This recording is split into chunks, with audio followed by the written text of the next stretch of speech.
بسم اللہ الرحمن الرحیم اللہم انی اسألک باسمک یا اللہ یا رحمان یا کتاب آئینہ اخلاق کا اردو ترجمہ، تحریر آیت اللہ الشیخ عبداللہ مقانی، اردو ترجمہ علامہ سید ذیشان حیدر جوادی مرحوم۔ اعوذ باللہ من الشیطان الرجیم، بسم اللہ الرحمن الرحیم۔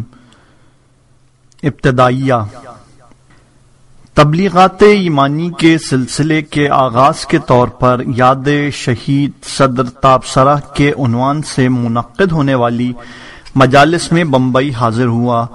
تو حجت الاسلام والمسلمین آقائے سید محمد الموسوی نے اس نقطے کی طرف توجہ دلائی جسے میں ایک عرصے سے محسوس کر رہا تھا، لیکن حالات کی مجبوری کی بنا پر منزل عمل میں نہ لا سکا تھا، اور وہ یہ ہے کہ ہمارے دینی اور دنیاوی دونوں طرح کے نظام تعلیم میں اخلاقیات کا تقریباً فقدان ہے، اور دو ایک علمی کتابوں کے علاوہ اخلاقی تعلیم اور تربیت نہ ہونے کے برابر ہے، جس کے اثر کا ہر صنف میں مشاہدہ کیا جا سکتا ہے۔ اور جب علوم دین و دنیا کے طلاب اخلاقی تربیت سے بیگانہ ہو جائیں تو عوام کا کیا کہنا ہے؟ انہیں تو ویسا ہی ہونا چاہیے جیسا کہ ہیں، یا اس سے بھی بدتر ہونا چاہیے۔ اس سلسلے میں نے تنقیدی مضامین بھی لکھے اور اپنے رفقائے کار کی مدد سے تنظیم المکاتب کا اخلاقیات نمبر بھی نکالا، لیکن حسب توقع اثر ظاہر نہ ہو سکا اور نقش اول اتنا مؤثر ہوتا بھی نہیں ہے۔ اب جب حضرت موسوی نے اپنے اثرات کو استعمال کرتے ہوئے دو کتابیں رائج کرنے کا ارادہ کیا ہے اور کمال محبت و عنایت سے دونوں کے ترجمے کا کام حقیر کے حوالے کر دیا ہے،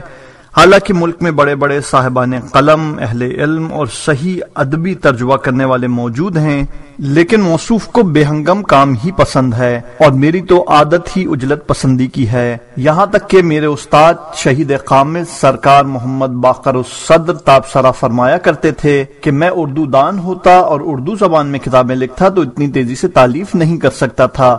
جتنی تیزی سے یہ سید ترجمہ کرتا ہے۔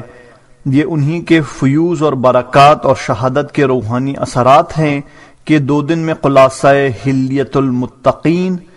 کا ترجمہ کر کے روانہ کر دیا، اور اب تبلیغات ایمانی کے دوسرے دورے میں حیدرآباد آیا تو 4 دن کے مستقل قیام اور عمومی طور پر اہل علم و مال دونوں